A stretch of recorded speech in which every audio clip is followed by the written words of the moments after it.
Bueno, soy la doctora Mariana Canelotto, especialista en clínica médica y en medicina hiperbárica. Soy la presidenta de la Asociación de Medicina Hiperbárica e Investigación y la directora médica de Biobárica.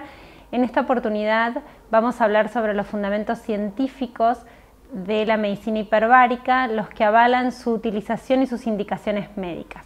En un principio, comencemos hablando de qué es una cámara hiperbárica. La cámara hiperbárica es un dispositivo médico que se utiliza para realizar tratamientos con oxígeno a presiones mayores a 1.4 atmósferas.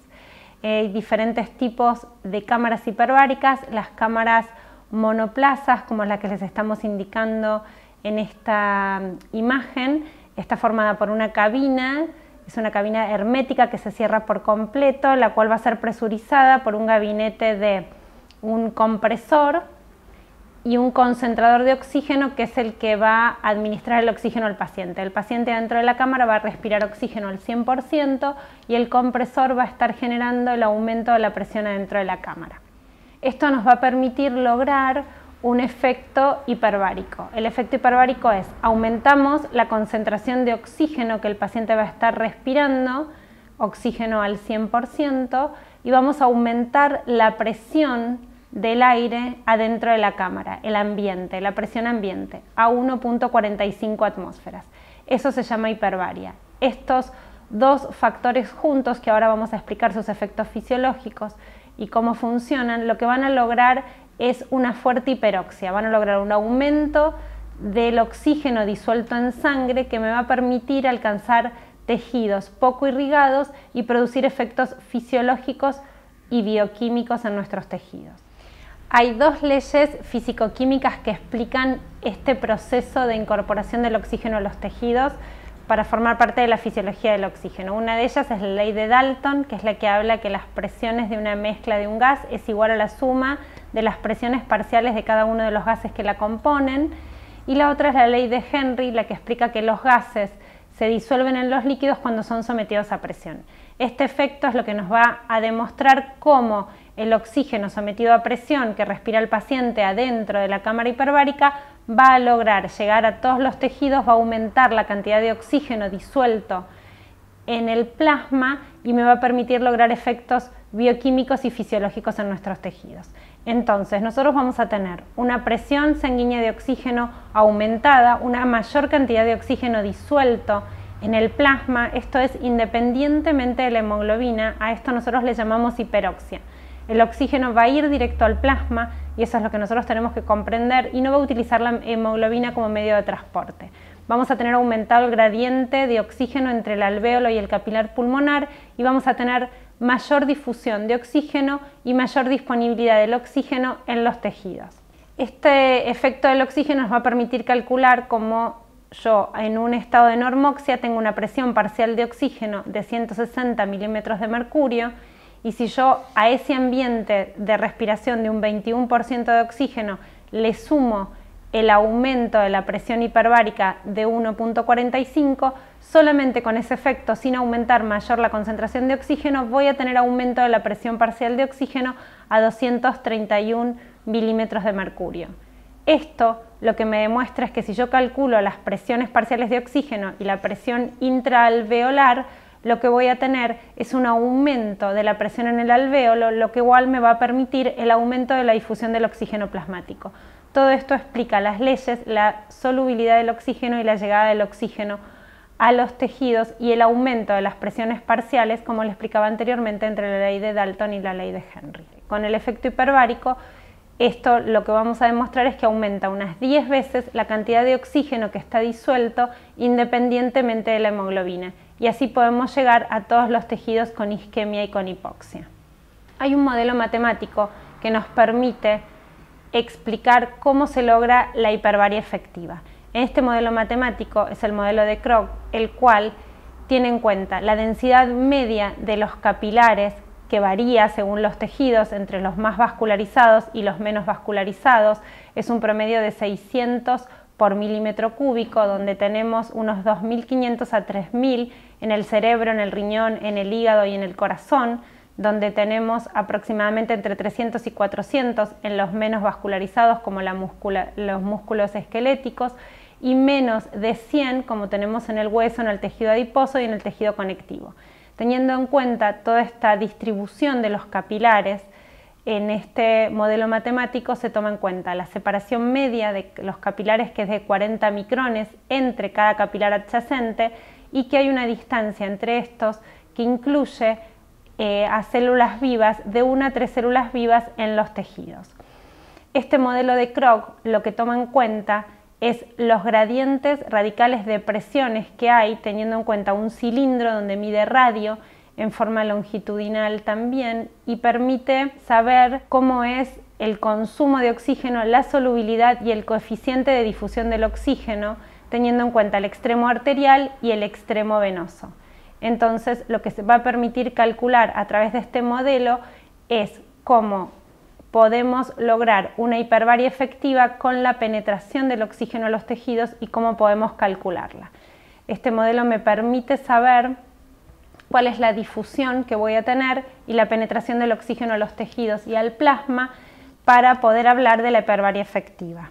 Entonces, lo que demuestra el modelo de Krog es que si genero a 1.45 atmósferas una presión parcial de oxígeno de 950 milímetros de mercurio, tomando en cuenta que la presión mínima efectiva para los tejidos es de 20 milímetros de mercurio, como lo expresé anteriormente y lo vemos en el gráfico, la distancia entre capilares es de 40 micrones y hablamos de que hay 1 a 3 células vivas entre capilares en ese radio de penetración.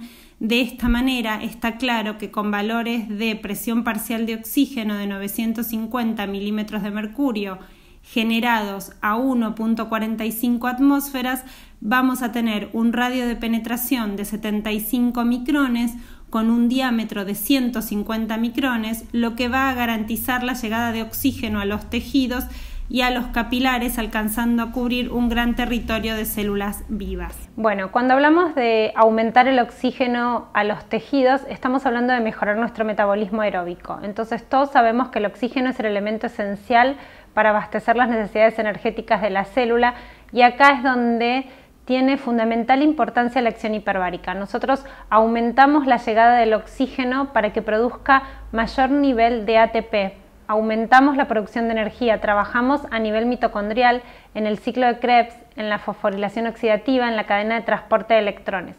Vamos a generar un efecto de aumento de las especies reactivas del oxígeno, teniendo en cuenta que estas son beneficiosas para su acción bactericida y bacteriostática, para mejorar la acción de los antibióticos frente a las infecciones, para la proliferación celular, para la división celular, para la apoptosis y también para mejorar todo nuestro proceso inmunológico e inflamatorio. Este es un ejemplo en donde nuestro sistema habitualmente utiliza oxígeno a través de la vía de las oxigenasas para producir peróxido de hidrógeno y así aumentar la destrucción, aumentar lo que produce nuestro organismo, el efecto del estallido respiratorio, que es aumentar la producción de peróxido de hidrógeno y otras especies reactivas del oxígeno para lograr mayor fagocitosis y destrucción de las bacterias. Luego, nuestro organismo, a través de la catalasa y la superóxido dismutasa, vuelve a convertir ese peróxido de hidrógeno en oxígeno y agua. Y así lo que hace es mantener nuestro nivel de balance entre el estrés oxidativo, o sea, compensa la acción de los oxidantes con la acción de los antioxidantes. Este efecto también es mediado por la oxigenoterapia hiperbárica, generando una fuerte hiperoxia, aumentando esas especies reactivas del oxígeno y mejorando ese sistema antioxidante. Entonces, de esta manera garantizamos la llegada del oxígeno a todos los tejidos para cumplir funciones bioquímicas, metabólicas y fisiológicas. Nosotros, como les mencioné anteriormente, activamos el ciclo de Krebs. Hacemos que toda la vía de producción de energía se active a través de la acción del oxígeno en la mitocondria. Aumentamos y mejoramos todos los factores que tienen que ver con la respiración celular, la cadena de transporte de electrones y la fosforilación oxidativa. Esto nos va a permitir una mejoría de la función mitocondrial y una mejoría de la producción de ATP y aumentar las especies reactivas del oxígeno, como les mencioné. Entonces, el efecto hiperbárico va a estar mediado por un aumento del oxígeno disuelto en el plasma. Si yo tengo un vaso lesionado con una obstrucción, habitualmente, si el paciente no está en cámara hiperbárica, no debería tener oxígeno y empieza todo el proceso de isquemia.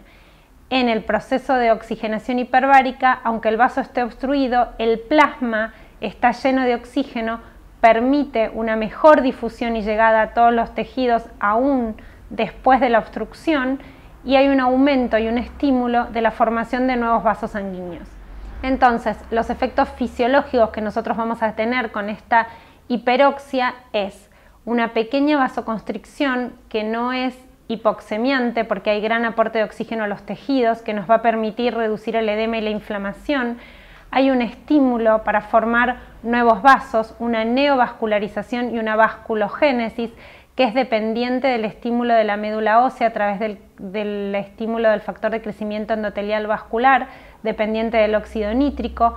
Hay un efecto en la osteogénesis, hay un aumento en el estímulo de osteoblastos, hay un aumento de la fosfatasa alcalina, hay un aumento de la incorporación de calcio al hueso, hay una mejoría en la inmunidad celular que está mediada por las especies reactivas del oxígeno y por disminuir la acción de las interleuquinas inflamatorias. Hay un estímulo a nivel del sistema nervioso central con regeneración axonal y periférica, hay una mejoría de la función mitocondrial a nivel neuronal, lo que estimula la neuroplasticidad y las conexiones neuronales en forma efectiva. Hay un aumento de la síntesis de colágeno. Lo que se logra con el oxígeno hiperbárico es hidrolizar la prolina y la lisina y el entrecruzamiento entre ellas para formar un colágeno estable y efectivo bajo el efecto de la oxigenación. Hay una regulación del estrés oxidativo y la respuesta inflamatoria, como les contaba, nivelando ese estrés oxidativo, aumentando el sistema antioxidante mediado por la superóxido dismutasa, la catalasa y la glutatión peroxidasa. Hay una mejoría de la función neuronal y un efecto neuroprotector con neuroplasticidad. Hay proliferación celular y estimulación de las células progenitoras, sobre todo en la CD34, las stem cell de la médula ósea, para todo el efecto del factor de crecimiento endotelial vascular, y está la acción bactericida mediada por el aumento de las especies reactivas del oxígeno y la potenciación de la acción de los antimicrobianos. De todas estas explicaciones fisiológicas, químicas y biológicas, tenemos trabajos que presentan ventaja de la presión media sobre las diferencias en la alta presión. Una de las primeras ventajas más importantes es menor efecto en la neurotoxicidad. La dosis de oxígeno que se genera a 1.45 atmósferas no induce neurotoxicidad y mantiene la frecuencia cardíaca estable, mientras que por arriba de 2 atmósferas la neurotoxicidad aumenta y la frecuencia cardíaca disminuye. Esto es un trabajo que explica cómo hay todo un trastorno en la neuroexcitabilidad cuando aumentamos la presión hiperbárica, cuando sometemos al paciente a una presión atmosférica mucho mayor, con riesgo de neurotoxicidad y alteraciones también en la frecuencia cardíaca. Otra de las ventajas de la terapia con oxígeno hiperbárico a presión media es mayor efecto antiinflamatorio y angioprotector. A 1.45 atmósferas el efecto antiinflamatorio sobre el endotelio es mayor que a 2.4 atmósferas, publicado en varios trabajos y en ensayos, y hay aumento del efecto angioprotector de los vasos sanguíneos dañados. Esto se demuestra por mejor efecto en los tejidos. Y también presentamos ventaja en la angiogénesis efectiva a presión media, en donde la angiogénesis ocurre con un mínimo de 120 milímetros de mercurio de oxígeno transcutáneo. A partir de 2 atmósferas, la angiogénesis probable no aumenta debido a toxicidad del oxígeno del tejido local. Entonces, a 1.45 nosotros logramos superar ese efecto mínimo de 120 milímetros de mercurio sin lograr la toxicidad o la saturación del factor de crecimiento endotelial vascular, lo cual nos permite tener un buen efecto en la formación de nuevos vasos y en la vasculogénesis. Todos estos efectos fisiológicos demostrados tanto a través de las leyes físicas y del modelo matemático de Crom nos permiten concluir que la hiperbaria efectiva se logra a media presión con menos efectos adversos, con misma eficacia terapéutica y con excelentes resultados. Desde acá que se deducen todos los efectos fisiológicos mencionados y las posibilidades de la utilización de la hiperbaria en las diferentes patologías.